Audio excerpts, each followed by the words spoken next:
ইতিহাসের চ্যাপ্টার 6 সাম্রাজ্য বিস্তার ও শাসন। এই চ্যাপ্টারে আমরা প্রাচীন ভারতের বিভিন্ন সাম্রাজ্য সম্পর্কে আলোচনা করছি। আচ্ছা, এই চ্যাপ্টারে আমরা এর আগে বেশ কয়েকটা সাম্রাজ্য সম্পর্কে জেনেছি, যেমন মৌর্য সাম্রাজ্য, কুষাণ সাম্রাজ্য, সাতবাহন এবং শক শাসন। আচ্ছা, সাতবাহন শাসনের বা সাতবাহন সাম্রাজ্যের প্রতিষ্ঠাতাকে?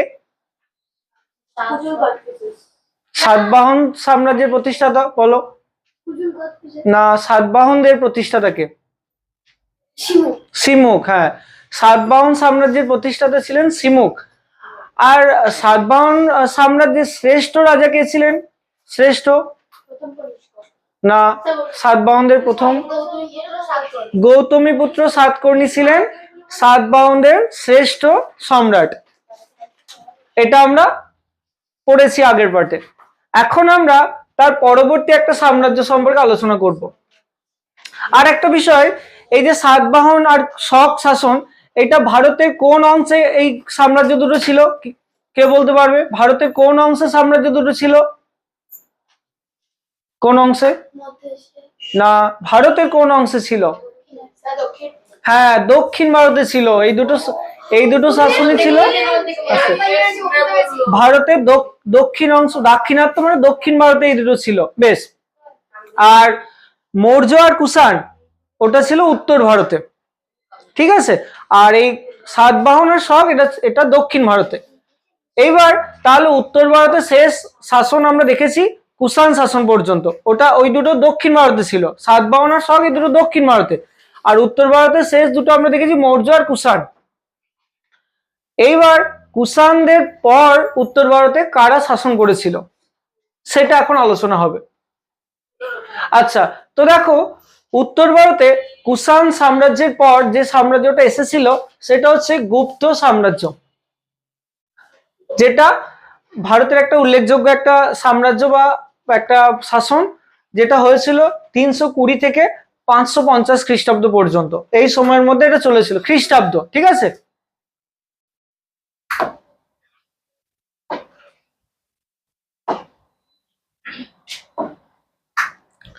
আচ্ছা, তো গুপ্ত সাম্রাজ্য সম্পর্কে এবার চলো দেখি কিভাবে এটা হয়েছে।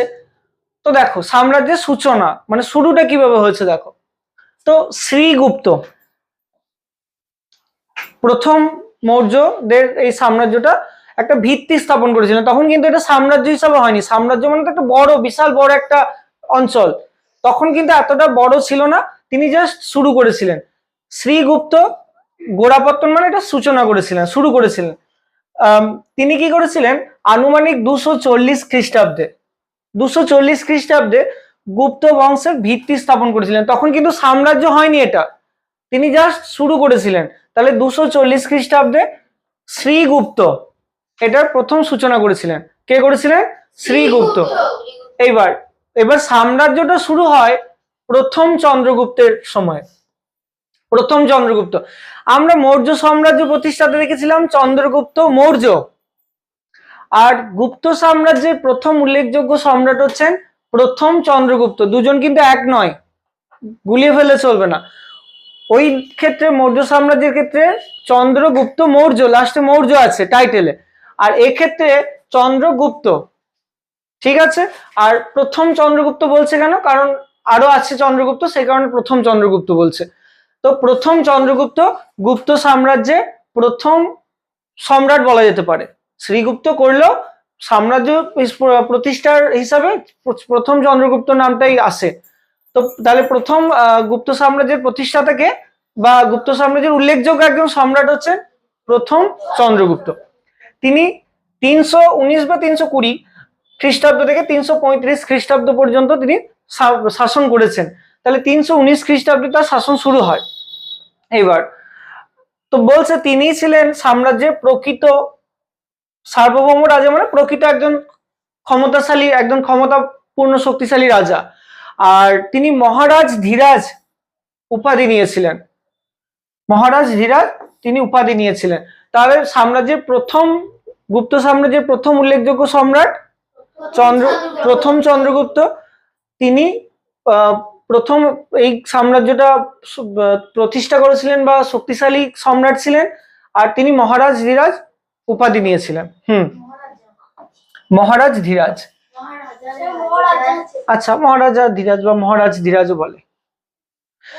আচ্ছা দেখো, এবার চন্দ্রগুপ্তের পর তার ছেলে সমুদ্রগুপ্ত।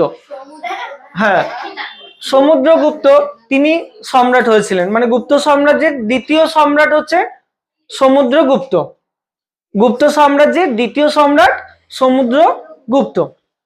আচ্ছা, তো তিনি ওই চন্দ্রগুপ্তের পর 335 খ্রিস্টাব্দে তিনি শাসন শুরু করেছিলেন, 375 খ্রিস্টাব্দ পর্যন্ত তার শাসন চলেছিল। আচ্ছা, তো সমুদ্রগুপ্ত ছিলেন একজন মহান দিগ্বিজয়ী এবং বীর যোদ্ধা। দিগ্বিজয়ী মানে তিনি বিভিন্ন রাজ্য জয় করেছিলেন, তাই দিগ্বিজয়ী বলছে। আর বীর যোদ্ধা, তিনি অনেক যুদ্ধ করেছিলেন এবং বেশিরভাগ যুদ্ধেই তিনি ভালো মানে জয়লাভ করেছিলেন। আর তার এই কথাগুলো আমরা জানতে পারি একটা বই থেকে, যেটার নাম হচ্ছে এলাহাবাদ প্রশস্তি। এলাহাবাদ প্রশস্তি বলে একটা বই, যে বইটা থেকে আমরা সমুদ্রগুপ্তের কথা কি পারি, জানতে পারি। হ্যাঁ, আর এই বইটা লিখেছেন হরিসেন। হরিসেন এলাহাবাদ প্রশস্তি এই বইটা লিখেছেন। এই হ্যাঁ থেকে তার জয়ের কথা জানা যায়, মানে তিনি যে সমস্ত যুদ্ধগুলো জয় করেছিলেন সেই সম্পর্কে আমরা জানতে পারি এলাহাবাদ প্রশস্তি থেকে। আর এলাহাবাদ প্রশস্তি কার লেখা? তার হরিসেনের লেখা। ঠিক আছে, এর পাশাপাশি তিনি বিভিন্ন সাংস্কৃতিক মানে তিনি গান বাজনা এইগুলোর প্রতিও তিনি খুব আগ্রহী ছিলেন। এইগুলোর প্রতিও তার যথেষ্ট আগ্রহ ছিল এবং তিনি ছিলেন একধারে সঙ্গীতজ্ঞ, মানে তিনি গান বাজনা করতে পারতেন, বাদ্যযন্ত্র ভালো বাজাতে পারতেন, বিনা এই ধরনের বাদ্যযন্ত্র, এবং তিনি কবিও ছিলেন, লেখালেখিও করতেন। একদিকে সম্রাট ছিলেন, পাশাপাশি তিনি এগুলোও করতেন, সমুদ্রগুপ্ত। তাহলে গুপ্ত সাম্রাজ্যের মধ্যে একজন উল্লেখযোগ্য সম্রাট ছিলেন সমুদ্রগুপ্ত। বোঝা গেল? এটা একটা মুদ্রার মধ্যে সমুদ্রগুপ্তের একটা ছবি এটা পাওয়া গেছে, অতটা ইম্পর্টেন্ট নয়, বিষয়টা মনে রাখতে হবে।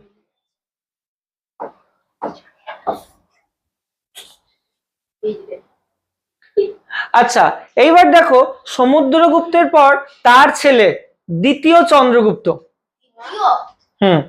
তাহলে শ্রীগুপ্তর ছেলে হচ্ছে চন্দ্রগুপ্ত, চন্দ্রগুপ্তের ছেলে সমুদ্রগুপ্ত। হ্যাঁ, প্রথম শ্রীগুপ্ত, তারপর হচ্ছে চন্দ্রগুপ্ত, প্রথম চন্দ্রগুপ্ত, তারপর সমুদ্র, তারপর আসে দ্বিতীয় চন্দ্রগুপ্ত। ঠিক আছে, তো দ্বিতীয় চন্দ্রগুপ্ত বা তার আরেকটা নাম হচ্ছে বিক্রমাদিত্য। বিক্রমাদিত্য দুটো নাম আছে। 376 খ্রিস্টাব্দে তার শাসন শুরু হয়, 414 খ্রিস্টাব্দ পর্যন্ত হয়েছিল। আচ্ছা, অবশ্যই। তারপর দেখো, সমুদ্রগুপ্তের পুত্র দ্বিতীয় চন্দ্রগুপ্ত সাম্রাজ্যের উন্নতির শিখরে পৌঁছে দেন, মানে তার আমলেই সব থেকে বেশি উন্নতি হয়েছিল। দ্বিতীয় চন্দ্রগুপ্তের আমলে শুরু হয়েছে প্রথম চন্দ্রগুপ্ত থেকে, তারপর সমুদ্রগুপ্ত সেটাকে আরেকটু উন্নতি করেছেন, আর তারপর দ্বিতীয় চন্দ্রগুপ্তের আমলে সেটা একদম চরম উন্নতিতে পৌঁছায়। তিনি পশ্চিম ভারতে শকদের পরাজিত করে সাকারি উপাধি নিয়েছিলেন। তাহলে কে সাকারি উপাধি নিয়েছিলেন? প্রশ্ন থাকে, কে নিয়েছিলেন? দ্বিতীয় চন্দ্রগুপ্ত। তিনি শকদেরকে পরাজিত করেছিলেন বলে তার উপাধি হয়েছিল সাকারি। আচ্ছা, সকারি। আচ্ছা, তারপর দেখো তার এই যে রাজসভা, তার রাজসভায় 9 জন বিশিষ্ট ব্যক্তিরা ছিলেন, তো তাদেরকে একসঙ্গে বলা হতো নবরত্ন। তো তার রাজসভায় কালিদাস, তার এই নবরত্নের মধ্যে একজন ছিলেন কালিদাস, বরাহমিহির, এইরকম সহ আরো 9 জন পণ্ডিত ছিলেন। তাহলে তার রাজসভায় 9 জন বিশেষ ব্যক্তি ছিলেন যাদেরকে বলা হতো নবরত্ন। তাদের মধ্যে একজন হলেন কালিদাস এবং আরেকজন হচ্ছেন বরাহমিহির। আর্যভট্ট বলে একজন ছিলেন বিজ্ঞানী। তো এনারা ছিলেন যারা মহান ব্যক্তি, তো তারা বিভিন্ন বিষয়ে তারা জ্ঞানী ছিলেন অনেক। আসছি, কথা নয়, বাজে কথা বলবি না। আচ্ছা, তাহলে তার রাজসভায় 9 জন বিশিষ্ট ব্যক্তি ছিলেন যাদেরকে বলা হচ্ছে নবরত্ন। তাদের মধ্যে একজন কালিদাস ছিলেন অন্যতম এবং বরাহমিহির। ঠিক আছে, এই যে নবরত্ন তার সবাই ছিলেন, 9 জন বিশিষ্ট ব্যক্তি ছিলেন। আর তার আমলের একটা বিখ্যাত জিনিস যেটা এখনো ভারতে রয়েছে, যেটা হচ্ছে মেহর-উলি লৌহস্তম্ভ। মেহরা-উলি লৌহস্তম্ভ, এই যে লৌহস্তম্ভটা, এটা দিল্লিতে আছে, এখনো আছে। তো এটার প্রায় মানে 1000 বা 1500 বছরেরও বেশি এর বয়স। সাধারণভাবে লোহা কি হয়, কোনো খোলা আকাশের মধ্যে বৃষ্টির জল বা বাতাসের মধ্যে থাকলে জং ধরে নষ্ট হয়ে যায়, মরচে ধরে নষ্ট হয়ে যায়। কিন্তু এই লোহাটা এমন ভাবে তৈরি করা হয়েছিল যেটা এখনো পর্যন্ত সেখানেই আছে এবং কোনো রকম তার পরিবর্তন হয়নি। তো এইটা একটা বিশেষ, মানে সেই সময় এটা তৈরি করা হয়েছিল। তো এইটাই হচ্ছে মেহরা-উলি লৌহস্তম্ভ, যেটা তার সময় একটা ধাতুবিদ্যা যে কতটা তারা উন্নত ছিল ধাতুর কাজে, সেটার একটা প্রমাণ পাওয়া যায়। আর তার সময় ফা হিয়েন বলে একজন ব্যক্তি, ফা হিয়েন চীনের ব্যক্তি, তিনি চীন থেকে ভারতে এসেছিলেন। চীনের পর্যটক ছিলেন, মানে ভ্রমণ করতেন তিনি বিভিন্ন জায়গায়। তো ফা হিয়েন চীন থেকে ভারতে এসেছিলেন দ্বিতীয় চন্দ্রগুপ্তের আমলে। ফা হিয়েন চীন থেকে ভারতে এসেছিলেন। তাহলে কি হলো, তিনি ছিলেন গুপ্তদের একজন সবথেকে উল্লেখযোগ্য রাজা, সম্রাট। তার রাজসভা এবং তিনি শকদেরকে পরাজিত করে শকারি উপাধি নিয়েছিলেন। তার রাজসভায় 9 জন বিশিষ্ট ব্যক্তি থাকতেন, তাদেরকে কি বলা হতো? নবরত্ন। আর তার সময় ফা হিয়েন বলে একজন পর্যটক, তিনি ভারতে এসেছিলেন। বোঝা গেল?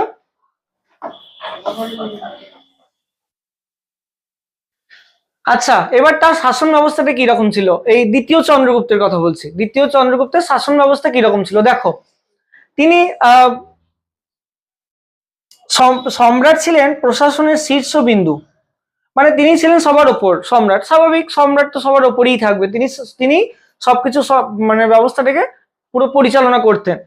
আর তিনি পরমেশ্বর বা মহারাজা ধীরাজ উপাধি নিয়েছিলেন। মহারাজা ধীরাজ এই উপাধিটা নিয়েছিলেন। তাহলে তিনি ছিলেন দ্বিতীয় চন্দ্রগুপ্ত। সবাই না, প্রথম চন্দ্রগুপ্ত নিয়েছিলেন, আবার দ্বিতীয় চন্দ্রগুপ্ত।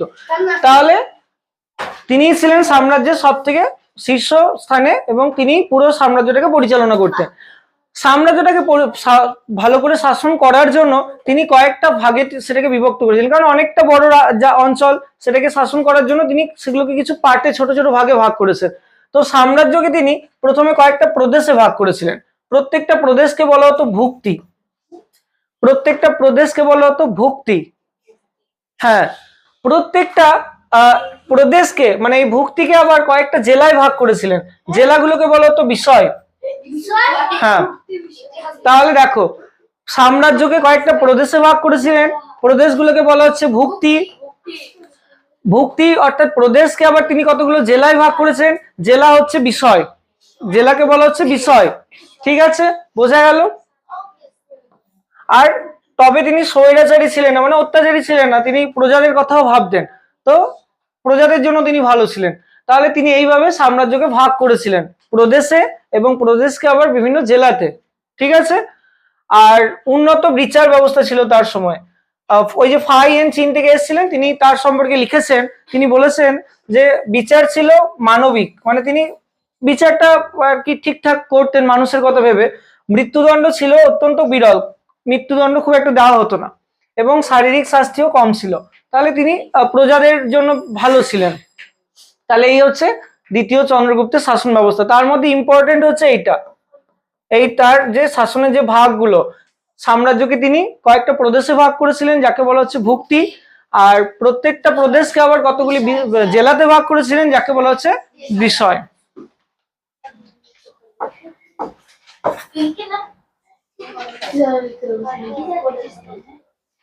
আচ্ছা, এইবার ওই যে বললাম নবরত্ন ছিল তার রাজসভায়, সেই নবরত্নের মধ্যে একজন হচ্ছেন আর্যভট্ট। আর্যভট্ট, যিনি একজন সেই সময়ের ভারতের একজন, ভারত তথা পুরো পৃথিবীর একজন অন্যতম বিজ্ঞানী। দেখো, তিনি প্রথম আহ্নিক গতি, মানে পৃথিবী যে সূর্যের চারিদিকে ঘুরছে নিজের অক্ষের চারিদিকে, এবং বার্ষিক গতি সম্পর্কে সঠিক ধারণা দিয়েছিলেন। পৃথিবীর এই যে ঘোরার যে ব্যাখ্যাটা রয়েছে সেটা তিনি দিয়েছেন। শূন্য এবং দশমিক পদ্ধতি ব্যবহারের মাধ্যমে গণিতে বিপ্লব করেন। এই যে শূন্য, যা ছাড়া অঙ্কই হয় না, সেই শূন্য আবিষ্কার করেছেন আর্যভট্ট। আর্যভট্ট শূন্য যদি আবিষ্কার না করতো তাহলে অঙ্কই থাকতো না। তার সঙ্গে কথা নয় আসছে, তাহলে তার সঙ্গে দশমিক, তাহলে শূন্য এবং দশমিক, এই যে দশমিকের অঙ্কগুলো হয়, তো এই দুটোই কিন্তু এই আর্যভট্ট আবিষ্কার করেছেন, সেটা ছাড়া কিন্তু অঙ্কই হতো না। ঠিক আছে, তারপরে দেখো আর আরেকজন ছিলেন যিনি ছিলেন বরাহমিহির, তার সবাই আরেকজন উল্লেখযোগ্য ব্যক্তি। তিনি কি করেছিলেন, তিনি পঞ্চসিদ্ধান্তিকা বলে একটা বই লিখেছিলেন। সেখানে তিনি জ্যোতির্বিজ্ঞানের বিভিন্ন বিষয় নিয়ে আলোচনা করেছেন। জ্যোতির্বিজ্ঞান মানে হচ্ছে গ্রহ নক্ষত্র এইসব বিষয়ে তিনি বিভিন্ন বিষয় নিয়ে আলোচনা করেছেন। এই আর্যভট্ট, বরাহমিহির, এই সব ব্যক্তিদেরকে নিয়ে আমরা ক্লাস 6-এই পরে অন্য একটা চ্যাপ্টারে আরো ডিটেলসে আমরা জানতে পারবো, সেখানে আমরা আসবো। এখন আমরা জাস্ট একটু অল্প এটা সম্পর্কে একটু জেনে রাখলাম।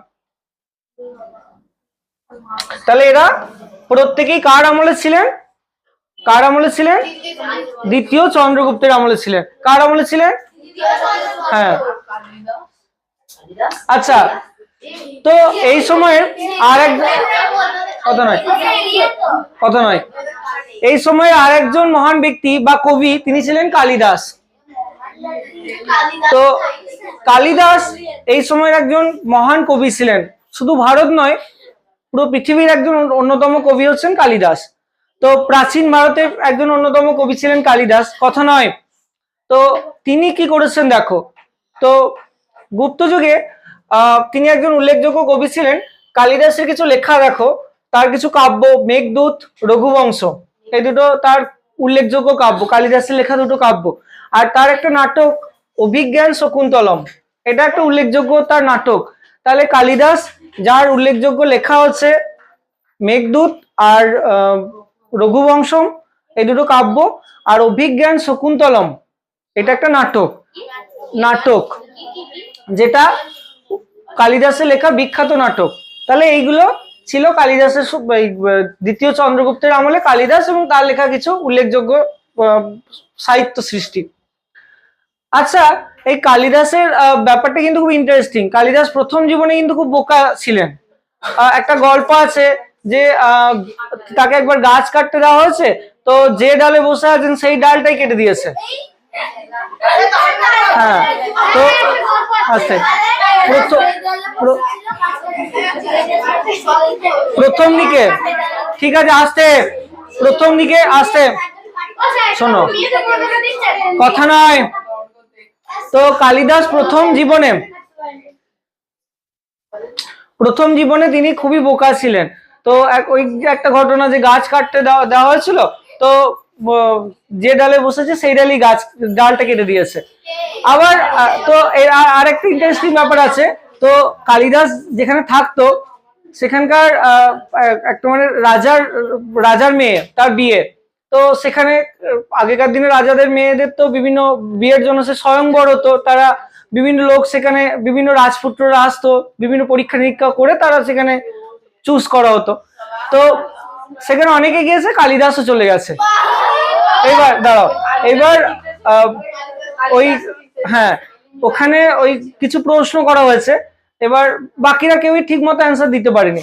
এবার প্রশ্নগুলো এক্সাক্ট আমার মনে নেই, কিন্তু যাই হোক কিছু প্রশ্ন করা হয়েছিল যেগুলো কেউই ঠিক মতো অ্যান্সার দিতে পারেনি, অনেক বড় বড় মানুষরাও দিতে পারেনি। এবার কালিদাস মানে আন্দাজে প্রশ্নগুলো আর কি যা বলে ও উত্তর দেয় না, সব ঘাড় নড়াতে থাকে, এবং কোনোবার হয়তো ঘাড় নড়িয়েছে যেটাকে বোঝাতে চাইছে যে হ্যাঁ বলছে, কোনোবার বোঝাতে চাইছে না বলছে, এরকম করে ওরা ভাবছে যে ও সব জানে। দিয়ে এইভাবে ওই রাজকুমারীটা ওকেই সিলেক্ট করে, দিয়ে কথা নয়, তারপরই আসল ব্যাপারটা হয়। তো তারপর বিয়ে হয়ে যাওয়ার পর বুঝতে পারে যে এরকম এর আসলে বুদ্ধি নেই একদম, এ আসলে কোনো শিক্ষিতই নয়, খুবই বোকা। তো তারপর আর কি যার সঙ্গে বিয়ে হয়েছিল সে আর কি ওকে নানা রকম ভাবে অপমানজনক কথা বলে বা ইয়ে করে, তখন তারপর কালিদাসের প্রচন্ড দুঃখ হয় এবং তারপর সে চলে যায় সেখান থেকে। এবং তারপর সে কালিদাস ভেবেছিল যে সে আর বেঁচেই থাকবে না, আত্মহত্যা করে নেবে। এবং এই রকম পরিস্থিতিতে তার যাই হোক তিনি আর আত্মহত্যা করেননি এবং তারপর তিনি লেখাপড়া করেন, প্রচুর লেখাপড়া করেন এবং ধীরে ধীরে তিনি ভারতের একজন মহান কবিতে পরিণত হয়েছেন। তো এই হচ্ছে ব্যাপার। হ্যাঁ, তাহলে কামব্যাক মুখে বললে হবে না, এরকম করে দেখাতে হবে। আচ্ছা, তো তারপর দেখো এই দ্বিতীয় চন্দ্রগুপ্তের আমলে ব্যবসা বাণিজ্য, অর্থনীতি এবং যে ব্যবসা বাণিজ্য সেটাও খুব ভালো ছিল। এই সময় মুদ্রা ব্যবস্থা দেখো কিরকম, কি কি মুদ্রা ছিল। প্রথম কথা স্বর্ণ মুদ্রা চালু ছিল, রূপোর মুদ্রা চালু ছিল, আর তামার মুদ্রা চালু ছিল। স্বর্ণ মুদ্রাই সব থেকে বেশি ছিল 90%, তারপর রূপোর মুদ্রা ছিল 70%, আর তামার মুদ্রা 40%। এটা সাধারণ লেনদেনের জন্য এটা ব্যবহার হতো। সাধারণ যেটা মানুষ যেটা অল্প স্বল্প লেনদেন করতো, অল্প স্বল্প যেটা কেনা হতো সেটা এর মাধ্যমে হতো। আর এই যুগে ব্যবসা বাণিজ্য, গুপ্ত যুগে ব্যবসা বাণিজ্য ছিল অত্যন্ত সমৃদ্ধ, মানে ভালো ছিল, ব্যবসা বাণিজ্য ভালো ছিল। ভারত থেকে বিভিন্ন মশলা, রেশম, মুক্ত ইত্যাদি দক্ষিণ পূর্ব এশিয়া ও ইউরোপের বাজারে রপ্তানি করা হতো। তাহলে দেখো ভারতের বিভিন্ন মশলা, রেশম এবং মুক্ত এইগুলো দক্ষিণ পূর্ব এশিয়ার বিভিন্ন জায়গায় এবং ইউরোপের বিভিন্ন জায়গায় এগুলো পাঠানো হতো, রপ্তানি করার মাধ্যমে সেখানে বিক্রি করা হতো। এখন দেখো ইউরোপের থেকে বিভিন্ন জিনিস ভারতে আসে, আগে কিন্তু উল্টো ছিল, ভারত থেকে বিভিন্ন জিনিস ইউরোপে বিক্রি করতো, এখন সবকিছু ইউরোপ থেকে ভারতে আসে বিক্রি হয়। তখন উল্টোটা ছিল, ভারত ছিল উন্নত, ভারত থেকে বিভিন্ন জিনিস বিদেশে বিক্রি করা হতো। তো তখন ভারত অনেক উন্নত ছিল, প্রাচীন ভারত অনেক উন্নত ছিল। আচ্ছা, এবার তার ধর্মীয় জীবন কেমন ছিল দেখো। তো এখানে আমরা কিন্তু দ্বিতীয় চন্দ্রগুপ্তের কথাই পড়ছি। তো গুপ্ত সম্রাটরা হিন্দু ধর্মের পৃষ্ঠপোষক হলো, মানে তারা হিন্দু ধর্মের ছিলেন। তাছাড়াও তারা বৌদ্ধ ও জৈন ধর্মের প্রতিও তারা শ্রদ্ধাশীল ছিলেন। তাহলে প্রথম কথা, ব্রাহ্মণ ধর্মের প্রতি তাদের একটা তারা ছিলেন হিন্দু ধর্মের ছিলেন, কিন্তু তারা বৌদ্ধ এবং জৈন ধর্মকেও শ্রদ্ধা করতেন। আর এই সময় এই গুপ্ত যুগে নালন্দা মহাবিহার বলে একটা মহাবিহার তৈরি হয়েছিল। মহাবিহার মানে হচ্ছে একটা বলতে পারো বিশ্ববিদ্যালয়, একটা বড় কলেজ। তো যেটা হচ্ছে নালন্দা, যেটা ভারত নয় পুরো পৃথিবীর একটা অন্যতম বড় একটা বলতে পারো কলেজ বা ইউনিভার্সিটি ছিল। এখন আর নেই, এখন যেখানে বিহার, সেই বিহারের ওখানে ছিল এই নালন্দা, খুবই মানে একটা বড় একটা বিশ্ববিদ্যালয় ছিল। এই সময়ই শিক্ষার কেন্দ্র হিসেবে বিকশিত হয়েছিল। এখন কি হয়, যারা ভালো পড়াশোনায় তারা বিদেশে যায়, ইংল্যান্ডে যায়, আমেরিকায় যায়, বিভিন্ন ভালো ভালো দেশগুলোয় পড়াশোনা করতে যায়। তখন অন্য দেশ থেকে ভারতের এই নালন্দাতে পড়তে আসতো। নালন্দা সম্পর্কেও আমরা পরবর্তী একটা চ্যাপ্টারে ডিটেলসে পড়বো। তো এখন জাস্ট জেনে রাখো, নালন্দা একটা গুরুত্বপূর্ণ বিশ্ববিদ্যালয় ছিল, যেটা তৈরি হয়েছিল কোন আমলে তৈরি হয়েছিল? হ্যাঁ, যেটা তৈরি হয়েছিল গুপ্ত আমলে। ঠিক আছে। আচ্ছা, এবার দেখো গুপ্ত সাম্রাজ্যের কিভাবে পতন হয় বা এই সাম্রাজ্যটা শেষ কিভাবে হয়। তো দেখো 455 খ্রিস্টাব্দ থেকে এটা শুরু হয় ধীরে ধীরে। 455 খ্রিস্টাব্দে হুন বলে একটা বিদেশি মানে আস্তে আস্তে দুর্বল হয়ে পড়ে। হুন বলে একটা শক্তি বা একটা শাসক স্কন্দগুপ্ত বলে একজন গুপ্তদের একজন সম্রাট তার সঙ্গে যুদ্ধ করেছিলেন, তবে স্কন্দগুপ্ত এখানে জিতে গিয়েছিল। তাহলে প্রথম হুন আক্রমণ হয়, সেখানে একটু দুর্বল হয়। তারপর স্কন্দগুপ্তের মৃত্যু হয়, মানে দ্বিতীয় চন্দ্রগুপ্তের পরবর্তী সম্রাট ছিলেন স্কন্দগুপ্ত। তো এবং তারপর এই সাম্রাজ্যটা একটু দুর্বল হয়ে পড়ে। স্কন্দগুপ্ত পর্যন্ত শক্তিশালী ছিল, তারপর একটু দুর্বল হয়ে পড়ে, যেটা হচ্ছে 467 খ্রিস্টাব্দ। সালগুলো অত মনে রাখার দরকার নেই। তারপর এই স্কন্দগুপ্তের পর এই সাম্রাজ্যটা ধীরে ধীরে দুর্বল হয়ে পড়ে। এইবার যখন আসল সম্রাট, মানে একটা বড় সাম্রাজ্য, তার যখন মূল যে সম্রাট যিনি হেড, সে যদি দুর্বল হয়ে যায়, এবার একটা সাম্রাজ্যের মধ্যে তো অনেক ছোট ছোট অঞ্চল থাকে, তাই না? এবার সেই ছোট ছোট অঞ্চলগুলোতেও তো রাজা আছে, রাজা তো একা পুরোটা দেখছে না, ছোট ছোট অঞ্চলগুলোতে রাজা আছে। এবার যখন প্রধান যে কেন্দ্রীয় রাজা সে যদি শক্তিশালী থাকে, তাহলে ওই রাজাগুলো এই প্রধান রাজাটার কথা মতো চলে। আর যদি এ দুর্বল হয়ে পড়ে, তাহলে তখন ওই রাজাগুলো, ছোট ছোট অঞ্চলের যে রাজাগুলো, তারা তখন নিজেদের মতোই শাসন করতে শুরু করে, তখন আর এই প্রধান রাজাটার কথা তারা মানতে থাকে না, মানে অমান্য করে। এইভাবে পুরো সাম্রাজ্যটাই দুর্বল হয়ে পড়ে। সেই জন্য যে প্রধান কেন্দ্রীয় রাজা, প্রধান, তার শক্তিশালী থাকাটা বা তার সঠিকভাবে শাসন করার ক্ষমতা থাকাটা খুব জরুরি। সে যদি দুর্বল হয়ে যায়, তাহলে পুরো সবার বাকি অঞ্চলগুলো যারা যারা শাসন করে তারা স্বাধীন হয়ে যাবে। এবং বিভিন্ন আঞ্চলিক শাসক যারা আছে, ওই অঞ্চলের যারা রাজা আছে, তারা তখন আর ওই রাজাকে মানতে চায় না, সম্রাটকে মানতে চায় না। এটা এদের ক্ষেত্রে হয়েছিল যে স্কন্দগুপ্তের পর যারা রাজা হয়েছিল তারা অতটা উপযুক্ত ছিল না, ফলে বিভিন্ন যে আঞ্চলিক শক্তিগুলো ছিল সেগুলো ক্ষমতা বেড়ে গিয়েছিল। এবং 550 খ্রিস্টাব্দে এই সাম্রাজ্যটা সমাপ্ত হয়, শেষ হয়ে যায়।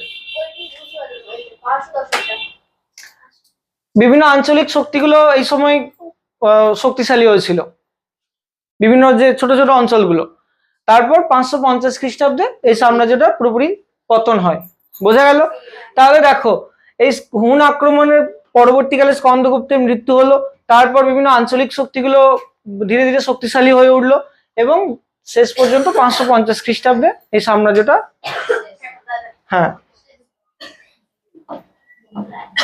আচ্ছা, তো গুপ্ত সাম্রাজ্য শেষ হলো। এবার গুপ্তদের পর আসে পুষ্যভূতি শাসন।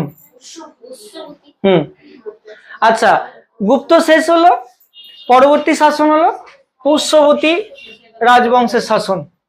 গুপ্তদের পর পুষ্যভূতি রাজবংশের শাসন শুরু হলো। চলো এবার দেখি পুষ্যভূতিদের শাসন কিরকম ছিল। এটাও খুব ইন্টারেস্টিং।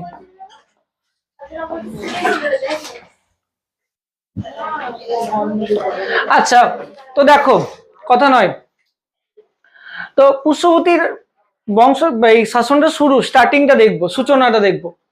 তো উৎপত্তি দেখো, পুষ্যভূতি রাজবংশ, এটাকে আরেকটা নাম আছে বর্ধন। পুষ্যভূতি বা বর্ধন, এই রাজবংশ ষষ্ঠ শতাব্দী মানে হচ্ছে 501 থেকে 600 খ্রিস্টাব্দ। ষষ্ঠ শতাব্দী মানে হচ্ছে 501 থেকে 600 খ্রিস্টাব্দ। ষষ্ঠ মানে 600, তার 100 বছর আগে থেকে শুরু করতে হয়। যে শতাব্দী থাকে তার 100 বছর আগে থেকে ধরতে হয়। ষষ্ঠ মানে 600, তার 100 বছর আগে 500, 501 থেকে 600। ষষ্ঠ শতাব্দী মানে 600, ষষ্ঠ মানে 6, শতাব্দী মানে 100, 600। যে শতাব্দী বলা হয় সময়টা তার 100 বছর আগে থেকে ধরতে হয়, মানে 501 থেকে 600, এটাই নিয়ম, মনে রাখতে হবে। ঠিক আছে, ষষ্ঠ শতাব্দীর শেষের দিকে উত্তর ভারতে, মূলত উত্তর ভারত হয়েছে, এই যে দেখো, এই ভারতের উপরের দিকটা হচ্ছে উত্তর ভারত, এই যে এই অংশটা হচ্ছে এই পুষ্যভূতিদের শাসন এইখানটায় হয়েছে, এই এলাকাটা। তো উত্তর ভারতে আবির্ভূত হয় এই পুষ্যভূতি বা বর্ধন রাজবংশ। গুপ্ত সাম্রাজ্যের পতনের পর, গুপ্ত সাম্রাজ্য যখন শেষ হয়, পতন হয়, তারপর তারা থানেশ্বর বলে একটা জায়গা, যেটা এখন হচ্ছে হরিয়ানা, এই যে এই জায়গাটা থানেশ্বর বলে একটা জায়গা, যেটা হচ্ছে হরিয়ানা বলে এখন যে রাজ্যটা আছে, সেই অঞ্চলের ক্ষমতা দখল করে এই পুষ্যভূতিরা। গুপ্তদের পর উত্তর ভারতে জায়গাটার নাম হচ্ছে থানেশ্বর, এবং বর্তমানে যেটা হরিয়ানা, তো সেখানে তারা ক্ষমতা দখল করে। এই রাজবংশের প্রথম উল্লেখযোগ্য শাসক ছিলেন প্রভাকর বর্ধন, প্রথম রাজা প্রভাকর বর্ধন। তাহলে পুষ্যভূতিদের প্রধান উল্লেখযোগ্য রাজাকে প্রভাকর বর্ধন। আর আগে আমরা গুপ্ত বললাম, গুপ্তদের প্রথম রাজা কে ছিলেন? প্রথম চন্দ্রগুপ্ত। তাহলে এখানকার প্রথম রাজা হচ্ছেন প্রভাকর বর্ধন, যিনি মহারাজা ধীরাজ, ইনিও মহারাজা ধীরাজ উপাধি নিয়েছিলেন, উপাধি গ্রহণ করেছিলেন। ঠিক আছে, মহারাজা ধীরাজ মানে হচ্ছে যিনি সর্বশ্রেষ্ঠ আর কি, সবারই উপরে, সেইটা বোঝানোর জন্য তিনি এই উপাধিটা নিয়েছিলেন।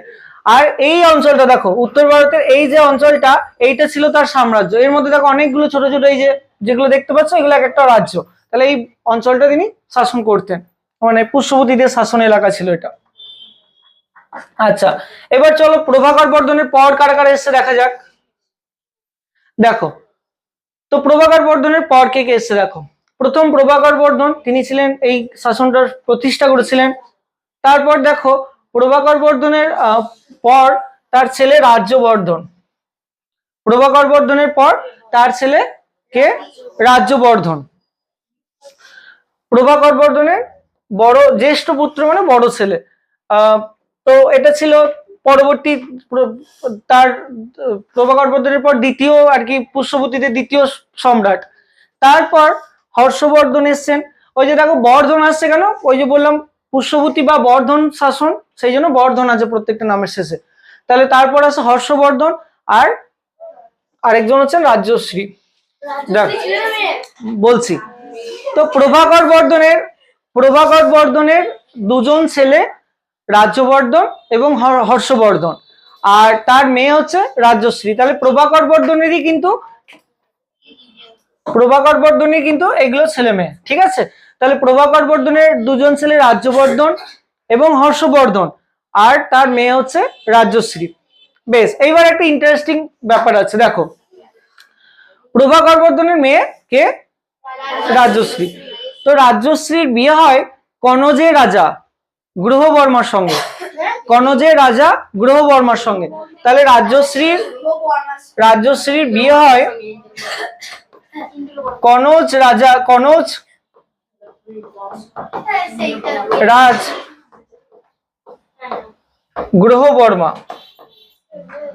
তাহলে দেখো রাজ্যশ্রীর বিয়ে হয় কনজ রাজ গ্রহবর্মার সঙ্গে। এইবার গ্রহবর্মার সঙ্গে বিয়ে হয়, এইবার এই কনজদের সঙ্গে গ্রহবর্মার সঙ্গে মালব বলে একটা শাসক, সেই মালবদের যুদ্ধ হয় কনজের সঙ্গে, ঠিক আছে। মানে গ্রহবর্মার সঙ্গে, গ্রহবর্মা হচ্ছে কনজদের রাজা, তার সঙ্গে হ্যাঁ সম্রাট, তার সঙ্গে মালব রাজ্যের যুদ্ধ হয়। এই যুদ্ধে কনজ রাজ গ্রহবর্মা মারা যায়, ঠিক আছে। এইবার মারা যাওয়ার পর এই প্রতিশোধ নেওয়ার জন্য এই প্রভাকর বর্ধন ওই মালবদের সঙ্গে যুদ্ধ করলো। হ্যাঁ, প্রভাকর বর্ধন মালবদের সঙ্গে যুদ্ধ করলো। যুদ্ধ করতে গিয়ে প্রভাকর বর্ধন মারা গেলেন, ঠিক আছে। বেশ, এরপর দেখো আস্তে, ঠিক আছে, কথা নয়। দেখো প্রভাকর বর্ধনের পর তারপর রাজা হলেন কে? তার ছেলে রাজ্যবর্ধন। রাজ্যবর্ধনও দেখলো হ্যাঁ বাবাকে হত্যা করেছে, তাহলে প্রতিশোধ নিতে গেল। প্রতিশোধ, রাজ্যবর্ধন মালবদের সঙ্গে যুদ্ধ করতে গিয়ে রাজ্যবর্ধনও মারা গেল। এইবার আসছে দেখো, এইবার রাজ্যবর্ধনের ভাই হচ্ছে হর্ষবর্ধন। রাজ্যবর্ধনের ভাই হর্ষবর্ধন, তিনি ছিলেন খুবই বুদ্ধিমান এবং খুবই শক্তিশালী। তিনি মালবদেরকে পরাজিত করে এই যে পুরো এতদিনের যে পরাজয় সেটা তিনি আর কি সমাপ্ত করেন, এবং হর্ষবর্ধন এই যুদ্ধে জয়লাভ করেছিলেন এবং তিনি শক্তিশালী সাম্রাজ্য তৈরি করেছিলেন। তো এইবার আসতে, তাহলে দেখো প্রভাকর বর্ধন, কথা নয়, প্রভাকর বর্ধনের পর সম্রাট হয়েছিলেন রাজ্যবর্ধন, তারপর কে হচ্ছিল? হর্ষবর্ধন। এইবার চলো তাহলে হর্ষবর্ধনের সম্পর্কে এবার দেখি। তাহলে এই সাম্রাজ্যে সব থেকে শক্তিশালী সম্রাট হচ্ছে কে? হর্ষবর্ধন। দেখো এবার আমরা হর্ষবর্ধন সম্পর্কে দেখবো। আচ্ছা, কথা নয়, দেখো কেন তিনি এর আগে যুদ্ধ করতে যাননি, কেন? দেখো তিনি মাত্র 16 বছর বয়সে তিনি সম্রাট হয়েছিলেন, মাত্র 16 বছর বয়সে তিনি এই যুদ্ধটা করেছিলেন এবং তিনি জয়লাভ করেছিলেন। তাহলে তার আগে কি করে করতো? তাহলে তিনি ছোট ছিলেন, তো তখন সেই কারণে প্রভাকর বর্ধন হর্ষবর্ধন মাত্র 16 বছর বয়সে প্রতিকূল পরিস্থিতিতে কেন বুঝতে পারছো? যে কঠিন পরিস্থিতির মধ্যে সব চারিদিকে এরকম একটা যুদ্ধ পরিস্থিতি, তিনি সিংহাসনে বসেন। তিনি তার বীরত্ব এবং কূটনীতির মাধ্যমে উত্তর ভারতের বিশৃঙ্খল পরিস্থিতি শান্ত করেন। তিনি একদিকে তো তিনি শক্তিশালী ছিলেন, কূটনীতি মানে হচ্ছে তিনি বুদ্ধিমান, রাজনীতির যে বুদ্ধি সেটাও তার প্রচুর ছিল। শুধুমাত্র শক্তি দিয়েই কিন্তু হয় না, বুদ্ধিটাও থাকা চাই। তো তিনি দুটোই ছিল, শক্তি এবং বুদ্ধি দুটোর দ্বারাই তিনি এই যে বিশৃঙ্খল একটা পরিস্থিতি সেটাকে তিনি ঠিক করেছিলেন। তিনি একসাথে মহান যোদ্ধা, এবং বিদ্যানুরাগী সম্রাট, সেই সঙ্গে লেখাপড়াতেও ভালো ছিলেন। একদিকে যুদ্ধও করতে পারতেন ভালো, অন্যদিকে বিদ্যানুরাগী, তিনি লেখাপড়ার প্রতিও তার যথেষ্ট আগ্রহ ছিল।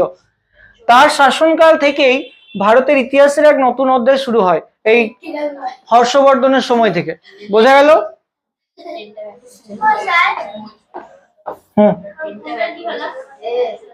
ওর তো ওই মারা যায় কনজরাজ গ্রহবর্মা, তারপরে আর ওর কথা কিছু লেখা নেই। যাই হোক, বেশ, এবার দেখো হর্ষবর্ধন তিনি বিভিন্ন সময় বিভিন্ন যুদ্ধ করেছেন। যুদ্ধগুলো একবার দেখে নাও, কোন কোন শক্তির সঙ্গে কোন কোন সময় করেছেন। প্রথম কথা, তিনি বাংলা, সেই সময় যে বাংলা ছিল যেটাকে বলা হতো গৌড়, তখন বাংলার নাম ছিল গৌড়, গৌড়ের সঙ্গে যুদ্ধ করেছিলেন। গৌড়ের রাজা ছিলেন শশাঙ্ক, এটাই সব থেকে তার উল্লেখযোগ্য রাজা এই সব যুদ্ধ। তো এটা তিনি করেছিলেন, দীর্ঘদিন ধরে এই যুদ্ধটা চলেছিল। কিন্তু এই যুদ্ধটা ফলাফল কখনো কখনো শশাঙ্ক জিতেছিল, কখনো কখনো হর্ষবর্ধন জিতেছিল। তো পুরোপুরি কেউ হেরেছে বা জিতেছে বলা যায় না, দুজনাই মানে একদম লড়াইটা দীর্ঘদিন চলেছে। দাক্ষিণাত্যে যুদ্ধ করেছিলেন দক্ষিণ ভারতে, পরবর্তীকালে তিনি গুজরাটের একটা যুদ্ধ করেছেন, আসামের একটা যুদ্ধ করেছেন, এই যুদ্ধগুলো করেছেন। তবে গুরুত্বপূর্ণ হচ্ছে গৌড় বা বাংলায় শশাঙ্কের সঙ্গে যুদ্ধ, শশাঙ্কের সঙ্গে যুদ্ধ, এটাই মনে রাখো, শশাঙ্কের সঙ্গে যুদ্ধটাই দীর্ঘদিন হয়েছে।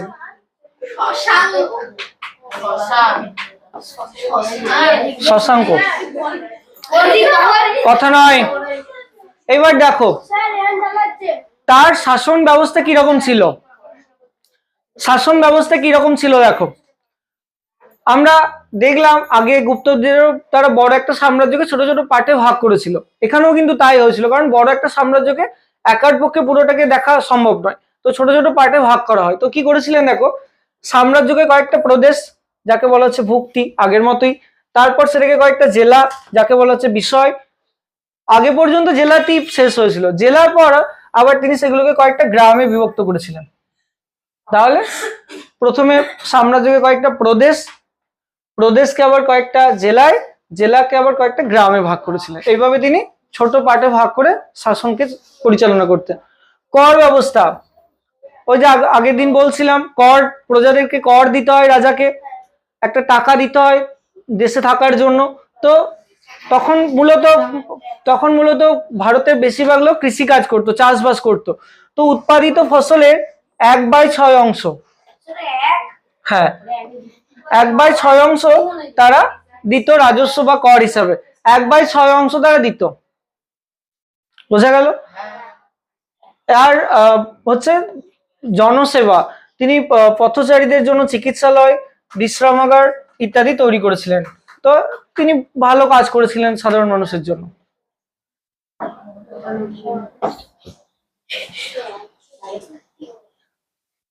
আচ্ছা, এবার তার ধর্মীয় উদারতা, তিনি ধর্ম সম্পর্কে তার চিন্তা ভাবনা কিরকম ছিল, এবং তার সাংস্কৃতিক জীবন, মানে তিনি কি কোন কোন দিকগুলোকে তিনি গুরুত্ব দিয়েছিলেন, সাহিত্য, গান, বাজনা, এগুলোতে। তো দেখো তিনি কনৌজে একটা ধর্মসভা করেছিলেন। কনৌজ কি করেছিলেন, আমরা আগে দেখলাম যে গুপ্ত আমলে একটা চীন থেকে একজন ব্যক্তি এসেছিলেন, যার নাম কি ছিল, চীন থেকে একজন ব্যক্তি এসেছিলেন, গুপ্ত আমলে এসেছিল ফাইয়েন। আর এই কথা নয়, আর এই হর্ষবর্ধনের সময়ও চীন থেকে আরেকজন পর্যটক বা আরেকজন এসেছিলেন, যার নাম ছিল হিউয়েন সাং। হ্যাঁ, তিনি এসেছিলেন, এবং তিনি এই হিউয়েন সাং যখন এসেছিলেন তখন এই কনৌজ এই একটা ধর্মসভা এখানে আয়োজন করেছিলেন, যেটা মূলত বৌদ্ধ ধর্মের বিষয় নিয়ে এই আলোচনাটা হয়েছিল। এই ধর্মসভায় বৌদ্ধ ধর্মের বিষয় নিয়ে হয়েছিল। কখন হয়েছিল, যখন হিউয়েন সাং বলে একজন ব্যক্তি চীন থেকে তার সময় এসেছিলেন। বোঝা গেল? আরেকটা উৎসব তার আমলে খুব উল্লেখযোগ্য, যেটা হচ্ছে প্রয়াগ উৎসব। এটা কি দেখো, প্রয়াগ উৎসব কি দেখো, তো এই উৎসবটা 5 বছর বাদে তিনি করতেন, 5 বছর অন্তর অন্তর, এবং এই উৎসবটায় তিনি প্রচুর পরিমাণে দান করতেন। তার যত সাম্রাজ্যে যত তার টাকা পয়সা থাকতো পুরো তিনি প্রজাদের দান করে দিতেন, একদম পুরো যতটা থাকতো। এবং হ্যাঁ 5 বছরের সম্পদ তিনি একবারে পুরো প্রজাদের দান করে দিতেন। তো এটা তার একটা খুব জনকল্যাণমূলক বা ভালো কাজ ছিল। এই এই প্রয়াগ উৎসবটা এটা মূলত দান করা হতো।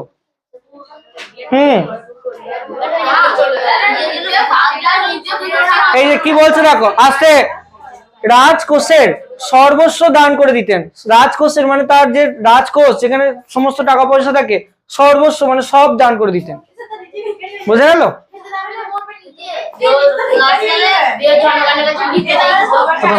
বাজে কথা নয়, আস্তে, কথা নয়। ওই যে বললাম তিনি একদিকে যেমন উল্লেখযোগ্য শাসক ছিলেন, পাশাপাশি তিনি লেখাপড়া বা শিক্ষার প্রতিও তার আগ্রহ ছিল। তো কি বললাম, সেই সময় সব থেকে উল্লেখযোগ্য বিশ্ববিদ্যালয় কি ছিল একটু আগে? নালন্দা। তো নালন্দার উন্নতির জন্য তিনি 100টি গ্রাম দান করেছিলেন। 100টা গ্রাম নালন্দা বিশ্ববিদ্যালয়কে দিয়ে দিয়েছিল। তো 100টা গ্রাম, তো নালন্দা বিশ্ববিদ্যালয়ের উন্নতির জন্য তিনি এটা করেছিলেন। তিনি আসলে লেখাপড়া বা শিক্ষার প্রতিও তিনি আর কি আগ্রহী ছিলেন। আর তাছাড়াও দেখো দেখো তিনি অনেক বইও লিখেছেন হর্ষবর্ধন। কি কি দেখো, হর্ষচরিত, সেটা তিনি নিজের জীবন নিয়ে লিখেছেন। রত্নাবলী, প্রিয়দর্শিকা, নাগানন্দ ইত্যাদি উল্লেখযোগ্য নাটক তিনি লিখেছেন।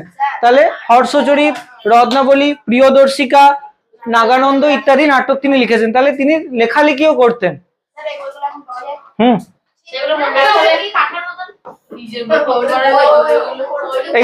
এইগুলো তখনকার দিনের পুঁথি, মানে বইগুলো এরকম ছিল।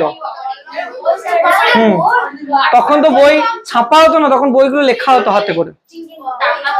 আচ্ছা, তো হিউয়েন সাং তো এসছিলেন তার আমলে। হিউয়েন সাং তার সম্পর্কে কি বলেছেন, হর্ষবর্ধনের সম্পর্কে কি বলেছেন, যে তিনি কেমন রাজা ছিলেন? দেখো, হিউয়েন সাং, বেশ ঠিক আছে, এখানে দেখো, ভারতবাসীরা সত্যনিষ্ঠ এবং পবিত্র প্রকৃতির, মানে ভারতবাসীদেরকে তিনি ভালো বলেছেন। হর্ষবর্ধন একজন নিরলস পরিশ্রমী রাজা, নিরলস এবং পরিশ্রমী রাজা। তিনি প্রজাদের কল্যাণে দিবারাত্রি ব্যয় করেন, দিন রাত্রি তিনি কাজ করেন প্রজাদের কল্যাণের জন্য। তিনি এইটা বলেছেন হিউয়েন সাং। তাহলে তিনি বিদেশিরা যখন এসে তিনি তার ভালো সম্পর্কে গুণগান গাইছেন, তাহলে নিশ্চয়ই তিনি ভালো ছিলেন। আচ্ছা, তো তারপর দেখো এবার এই এই পুষ্যবতীদের শাসনের কিভাবে পতন হয়। তো দেখো 647 খ্রিস্টাব্দে হর্ষবর্ধনের মৃত্যু হয়। তো মৃত্যু হওয়ার পর এই শাসনটা ধীরে ধীরে দুর্বল হয়। যেমন আগেরটা দেখলাম আমরা গুপ্ত সাম্রাজ্যের স্কন্দগুপ্ত মৃত্যুর পর দুর্বল হয়, ঠিক তেমনই এখানে হর্ষবর্ধনের মৃত্যুর পর এটা দুর্বল হয়। কি হয়, উত্তরাধিকার সংকট, মানে তারপর ঠিক ভালো কোনো রাজা বা তার যে পরবর্তী যারা ছিল তারা ঠিক মতো শাসন করতে পারেনি।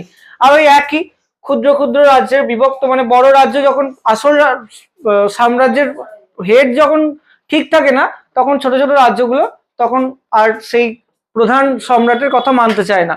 তো এখানেও তাই হয়, আঞ্চলিক শক্তিগুলো আর প্রধান কেন্দ্রীয় শক্তিকে মানতে চায় না, তো দুর্বল হয়ে পড়ে। তো এইভাবে পুষ্যবতীদের শাসন হর্ষবর্ধনের পর ধীরে ধীরে দুর্বল হয়ে পড়েছিল।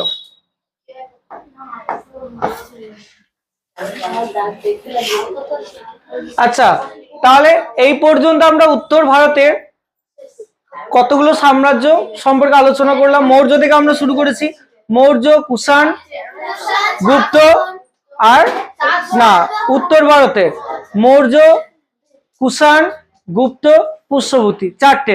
আর দক্ষিণ ভারতের মধ্যে ছিল সাতবাহন আর শক। তো দেখো এখানে এই ভারতের সব সাম্রাজ্যগুলো দেওয়া আছে। উত্তর ভারতে প্রথমে এসছে মৌর্য। মৌর্য সাম্রাজ্য প্রতিষ্ঠা করেছেন চন্দ্রগুপ্ত মৌর্য। শ্রেষ্ঠ সম্রাট ছিলেন অশোক, রাজধানী ছিল পাটলিপুত্র। পরবর্তীকালে দেখো কুষাণ সাম্রাজ্য। কুষাণ সাম্রাজ্য প্রতিষ্ঠা করেছিলেন কুজুল কথফিসেস। শ্রেষ্ঠ সম্রাট কনিষ্ক, প্রথম কনিষ্ক। আর রাজধানী কোথায়? পুরুষপুর বা পেশোয়ার। তারপর গুপ্ত সাম্রাজ্য প্রতিষ্ঠা করলেন শ্রীগুপ্ত, উল্লেখযোগ্য রাজা সমুদ্রগুপ্ত আর দ্বিতীয় চন্দ্রগুপ্ত, পাটলিপুত্র রাজধানী। আর পরবর্তী পুষ্যবর্তী বা বর্ধন, এটা করলেন পুষ্যবর্তী করেছিলেন এটা প্রতিষ্ঠা, উল্লেখযোগ্য রাজা হর্ষবর্ধন। এটা পুষ্যবর্তী বা এটা প্রভাকর বর্ধন হবে, এটা ভুল আছে, প্রভাকর বর্ধন হবে এটা।